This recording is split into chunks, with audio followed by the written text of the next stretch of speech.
चैत्र मास कृष्ण पक्ष की पापमोचनी एकादशी का महात्म्य। युधिष्ठिर ने से वीणा बजाती हुई मधुर गीत गाने लगी। मुनिश्रेष्ठ मेधावी घूमते हुए उधर जा निकले और उस सुंदरी अप्सरा को इस प्रकार गान करते देख सेनासहित कामदेव से परास्त होकर बरबस मोह के वशीभूत हो गए। मुनि की ऐसी अवस्था देख मंजुघोषा उनके समीप आई और वीणा नीचे रखकर उनका आलिंगन करने लगी। मेधावी भी उसके साथ रमण करने लगे। कामवश रमण करते हुए उन्हें रात और दिन का भी भान न रहा। इस प्रकार मुनिजनोचित सदाचार का लोप करके अप्सरा के साथ रमण करते उन्हें बहुत दिन व्यतीत हो गए। मंजुघोषा देवलोक में जाने को तैयार हुई। जाते समय उसने मुनिश्रेष्ठ मेधावी से कहा, ब्राह्मण, अब मुझे अपने देश जाने की आज्ञा दीजिए। मेधावी बोले, देवी, जब तक सवेरे की संध्या न हो जाए तब तक मेरे ही पास ठहरो। अप्सरा ने कहा, विप्रवर, अब तक न जाने कितनी संध्या चली गई। मुझ पर कृपा करके बीते हुए समय का विचार तो कीजिए। लोमशजी कहते हैं, राजन। अप्सरा की बात सुनकर मेधावी नेत्र आश्चर्य से चकित हो उठे। उस समय उन्होंने बीते हुए समय का हिसाब लगाया तो मालूम हुआ कि उसके साथ रहते 57 वर्ष हो गए। उसे अपनी तपस्या का विनाश करने वाली जानकर मुनि को उस पर बड़ा क्रोध हुआ।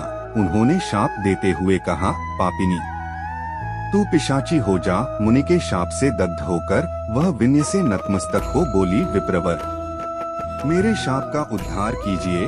7 वाक्य बोलने या 7 पद साथ साथ चलने मात्र से ही सत्पुरुषों के साथ मैत्री हो जाती है। ब्राह्मण, मैंने तो आपके साथ अनेक वर्ष व्यतीत किए हैं। आत्म स्वामी, मुझ पर कृपा कीजिए। मुनि बोले, भद्रे, मेरी बात सुनो, यह शाप से उद्धार करने वाली है। क्या करूं?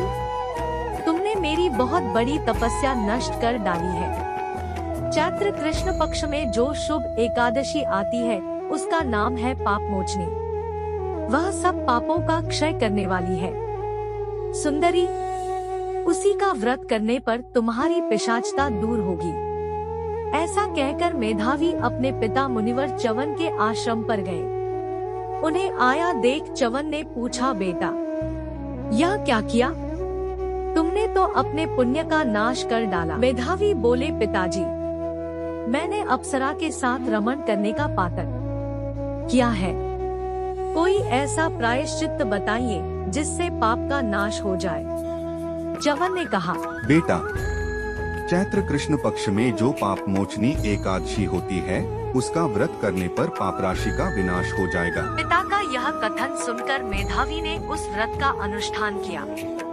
इससे उनका पाप नष्ट हो गया और वे पुनः तपस्या से परिपूर्ण हो गए। इसी प्रकार मंजुघोषा ने भी इस उत्तम व्रत का पालन किया। पापमोचनी का व्रत करने के कारण वह पिशाचों से मुक्त हुई और दिव्य रूपधारिणी श्रेष्ठ अप्सरा होकर स्वर्गलोक में चली गई। राजन, जो श्रेष्ठ मनुष्य पापमोचनी एकादशी का व्रत करते हैं उनका सारा पाप नष्ट हो जाता है। इसको पढ़ने और सुनने से सहस्र गोदान का फल मिलता है। ब्रह्महत्या, सुवर्ण की चोरी, सुरापान और गुरुपत्नी मत करने वाले महापाप की भी इस व्रत के करने से पाप मुक्त हो जाते हैं। यह व्रत बहुत पुण्यमय है।